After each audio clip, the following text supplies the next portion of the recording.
Hi guys, Darth Deuces here, back on our Star Wars The Black Series action figure review. Today, taking a look at a character that I wanted them to make a figure of in the Black Series for a long time. They've also just released him in TVC as well. It is Vizsla from the Clone Wars. This is specifically his Season 4, Season 5 appearance, his look from those seasons. And yeah, this is one of my favorite Clone Wars characters, probably one of my favorite Mandalorian characters. So I was really happy initially when they had announced this figure was coming to the Black Series. And I'm happy I have him, and I like him more than I was expecting to.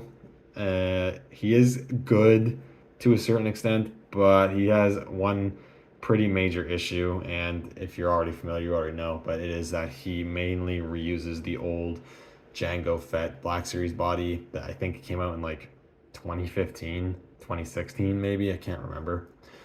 Long time ago though, and that body has just not aged very well. But we'll get into that. But take a look at the figure first. I got him here. None of his accessories, just straight up the figure. One thing that is new and I think is really nice is the head sculpt. He does have a new head sculpt, and I think it looks really good, as well as the face printing. I think it looks really nice. It's not too glossy or anything like that. And I think it looks plausibly like the animated model made to be realistic. So that's pretty cool. He's got like the facial hair going on. The scar is really nice and gnarly there. That looks good. The eyes look really nice. He does have a really short cut buzz cut, like stubble on top of his head.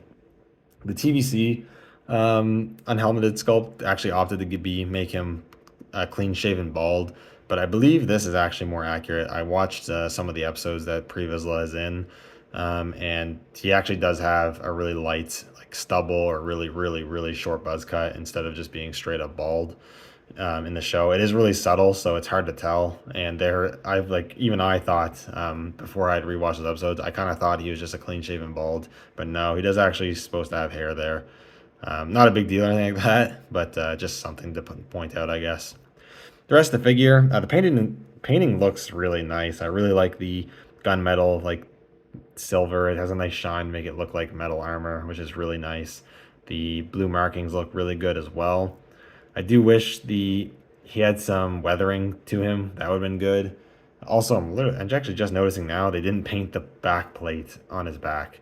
It doesn't matter that much because most people probably have his jetpack on him, but that's actually like a lot to not paint on the figure.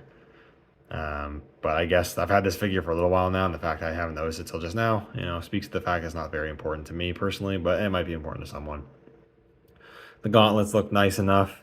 I do wish they would have re-sculpted the gauntlets because they're not super accurate to the gauntlets that he has in the show.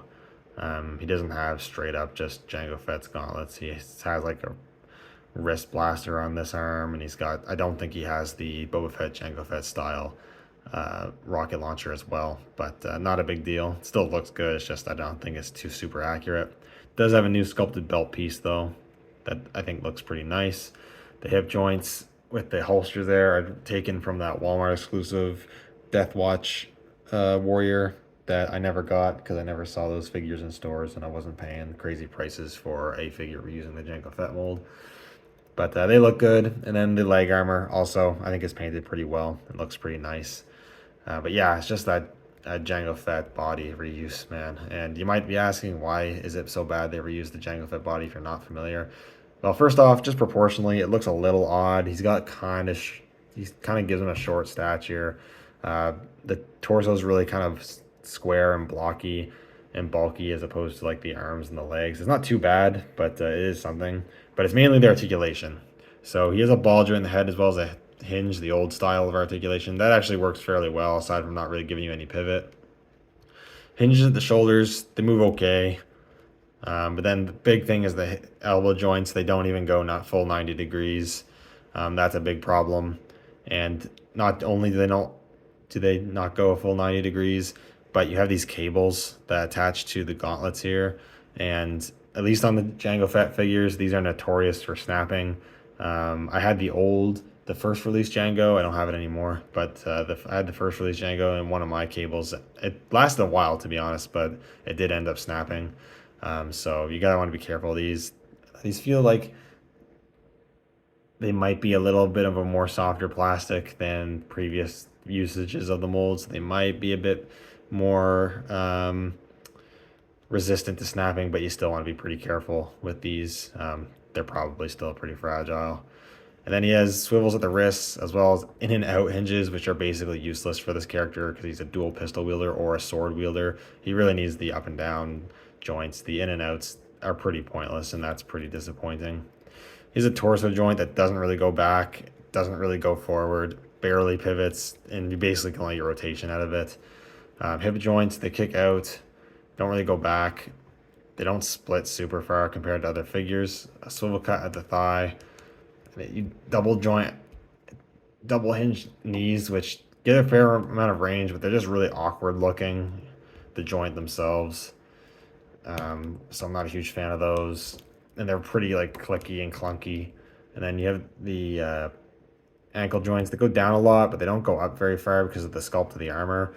Ankle rocker pivot's fine. Then the feet themselves are also sculpted really small and narrow, and especially because his character's a jetpack, he has a pretty tough time standing. And then when you're trying to get him in dynamic poses, it just makes it even harder. So yeah, a lot of flaws in the posability department, which really sucks. This is a character that I definitely want to be able to pose in some nice, cool poses with him being a blaster and sword wielding character.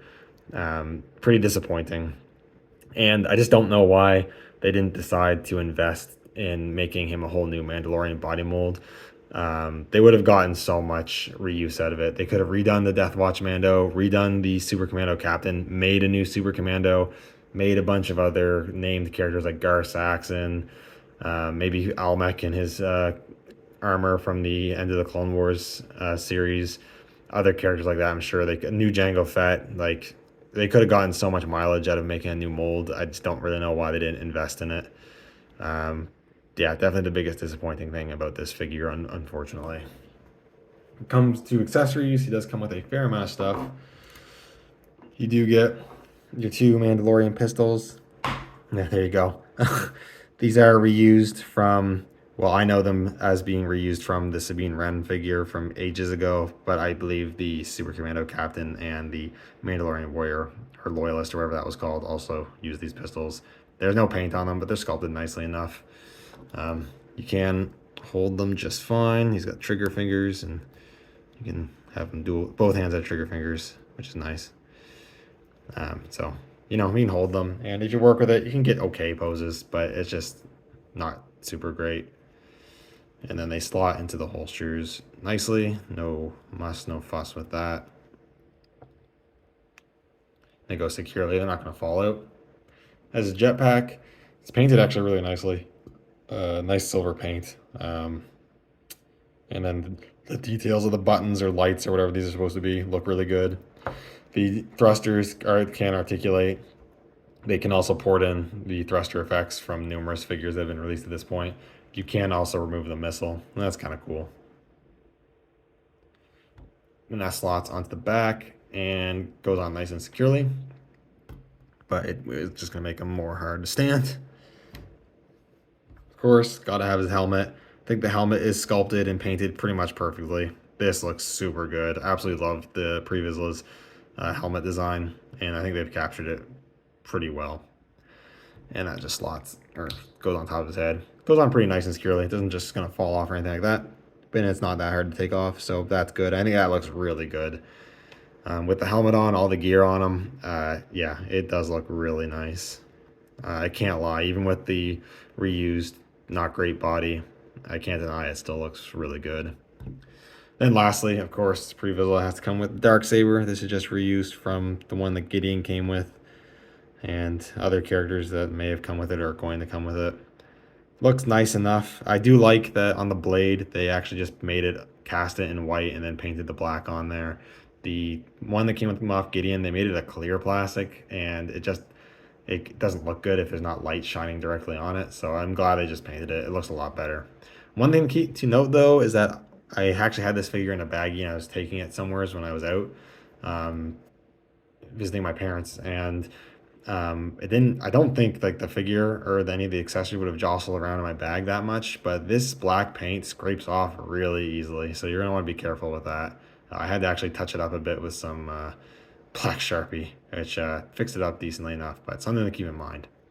But you need to hold it pretty well. There's no problem with that. But a cool little feature. Obviously, you can remove the blade and have just the hilt. And then there's actually a little clip on the back on the jetpack there, and it's not a super tight fit, but it will. You can clip the hilt onto the back of the or onto the jetpack, just like he has it in the show. So I think that's super cool. That's something the TVC figure didn't do, which I don't blame it for not doing. But yeah, that's a fun feature. I like that quite a bit.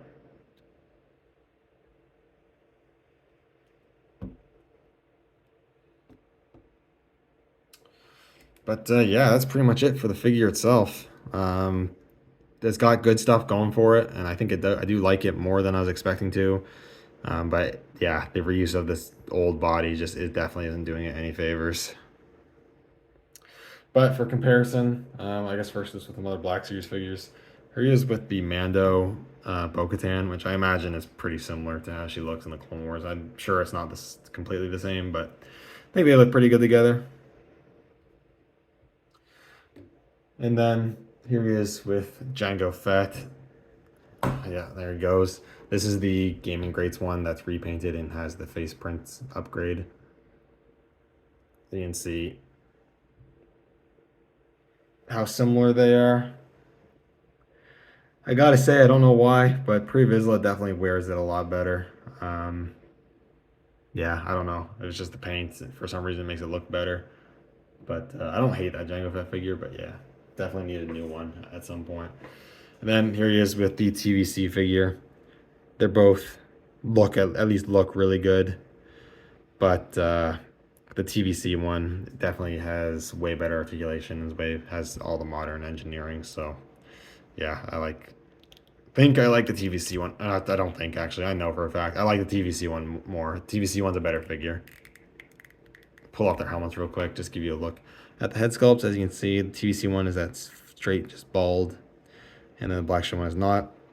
I will say I like them both, but I do prefer the TVC head sculpt. I just think I don't know. Even if it's maybe a little inaccurate, I think it just looks a bit better. But they're both pretty good. I'm gonna take that out actually.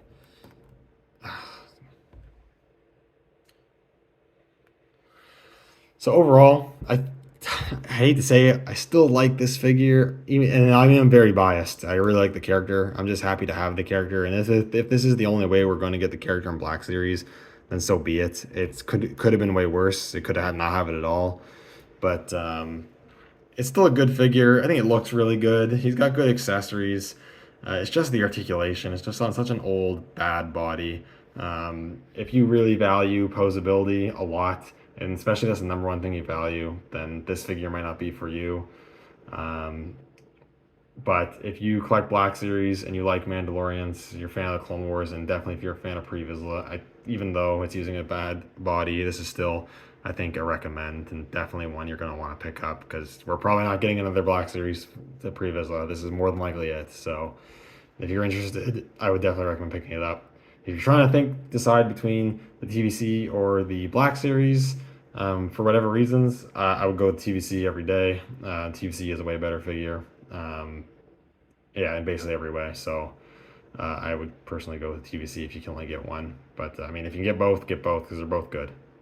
Anyways, that's all I have to say for this guy. Thank you guys so much for watching. Let me know what you think down in the comments below. And I'll see you all in the next video. May the Force be with you.